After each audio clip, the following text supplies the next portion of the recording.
اگر انسان کو کسی چیز کی لالچ دیا جائے تو انسان اس کی لالچ میں پڑھ کر مشکل سے مشکل کام کو بھی اپنی زندگی میں آسان کر کے آگے بڑھنے لگتا ہے۔ تو اللہ نے ہم لوگوں کو، ہم مسلمانوں کو جو نماز ہم پر فرض کی ہے، تو اللہ جانتا ہے کہ نماز جو میں نے بندوں پر فرض کی ہے تو یہ نماز میرے بندوں کے لیے مشکل ہے۔ صبح صبح اٹھ کر فجر کی نماز پڑھنا سرد موسم میں بہت ہی مشکل ہے۔ عشاء کی نماز وضو کر کے پڑھنا سرد کے موسم میں بہت ہی مشکل ہے۔ اس کے بعد پھر گرمی کے سیزن میں 3-4 گھنٹے نیند لینے کے بعد فجر کی نماز کو اٹھ کر جماعت کے ساتھ ادا کرنا بہت ہی مشکل ہے۔ اس کے بعد بھی اللہ نے تہجد کی نماز پڑھنا لوگوں کو حکم کیا، تو نیند کو چھوڑ کر رات کو اٹھ کر تہجد کی نماز پڑھنا بھی بہت مشکل ہے۔ تو اللہ ہمیں اتنا حکم کرنے کے باوجود بھی اللہ نے پھر ہم سے یہ بھی کہا کہ تم محنت کر کے کھاؤ، حرام کا مت کھاؤ، حلال کا کھاؤ۔ تو اللہ جو ہم سے اتنی ساری محنت کرواتا ہے، اس کے بدلے میں اللہ ہمیں جنت دے گا، اسی کے بدولت اللہ ہمیں جنت دے گا۔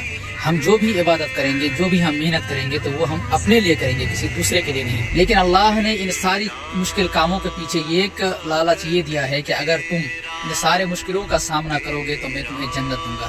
اور وہ جنت ایسی چیز ہے کہ جس میں تم ایک بار چلے جاؤ گے تو پھر تمہیں کبھی بھی نکلنا نہیں پڑے گا، اور اس جنت میں جو تمہارا دل چاہے ہر وہ چیز تمہیں ملے گی، دولت ملے گی، شہرت ملے گی، عزت ملے گی اور حورائن ملے گی، یعنی انسان کو جتنی بھی چیزیں چاہیے اس جنت میں جا کر انسان کو ملے گی۔ تو اللہ نے انسان کے اوپر جو بھاری مشکل والا کام دیا، اس کام کی بنا پر انسان کو اللہ نے ایسی چیز عطا کی ہے جو انسان نہ کبھی اپنے آنکھوں سے دیکھا ہے، نہ کبھی وہ تصور کر سکتا ہے، صرف سوچ سکتا ہے کہ اللہ ہمیں ایسی چیزیں دے گا۔